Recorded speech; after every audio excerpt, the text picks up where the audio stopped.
I'm Jeff Oliverio, and let's queer up entertainment. Pixar defends cutting queer themes from movies. Pixar's Chief Creative Officer, Pete Docter, is defending the decision to remove queer storylines from the studio's 2025 film, Elio.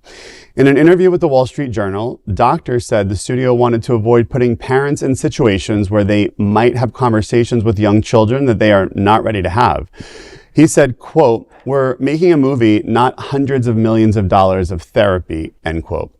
The animated film originally featured scenes suggesting the main character's budding queer identity, but those moments were removed during production after early audience testing and leadership concerns.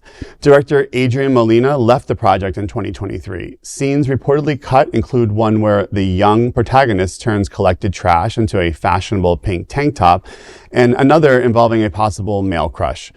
According to reporting from The Hollywood Reporter, a Pixar editor in the company's LGBTQ affinity group said she was saddened and aggrieved by the changes, while another source claimed the studio was sanding down queer moments. Pixar also canceled a planned film titled Be Fri and reportedly instructed teams working on Inside Out 2 to make the movie less gay and avoid queer themes.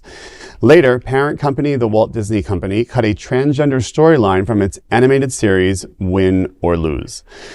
You know, the thing about Pixar is they've been floundering in recent years. They don't have an identity. So now they're kind of crowdsourcing their themes. And if we look across their best material, whether it's Toy Story or many other stories, there have always been what we would have considered things below the surface that were registering that were LGBTQ themes. So it's interesting that, they're making this conscious effort to completely erase that, at a time when their films have such less popularity than ever, and it's also, Disney in general, kind of floundering in that space and trying to not figure out where they want to be. Do they want to be LGBTQ supportive? Do they not? They went after the governor here in Florida and that didn't work out so well for them. And now, the new CEO came back and is kind of whitewashed the company again.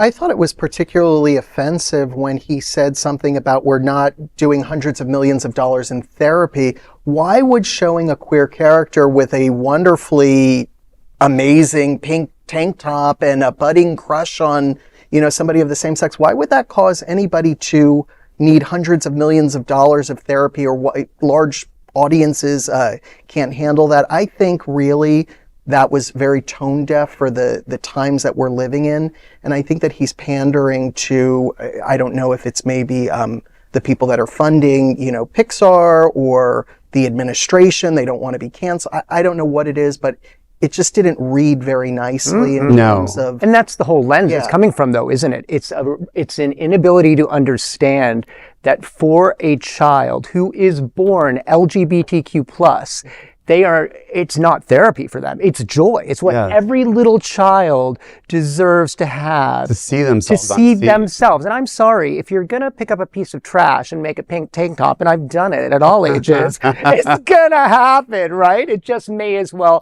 We may as well give kids the opportunity to feel that joy as early as possible. And that's what that guy's denying. This worries me because I do believe the Walt Disney Company owns Sesame Street, right? Or they own the rights to some of the characters from Sesame Street. Is Big Bird Disney princess now? And this could really spell trouble for Bert and Ernie. Oh, God. They're going to have to not cohabitate anymore. They have to move No, out. I mean, they already sleep in different beds, aren't they? That's what happens after you've been married for a very long time. Okay.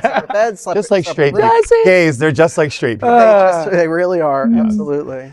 Well, there is no other queer nonprofit media platform like this in the entire world. Support our LGBTQ stories by sharing them and subscribing to Queer News Tonight.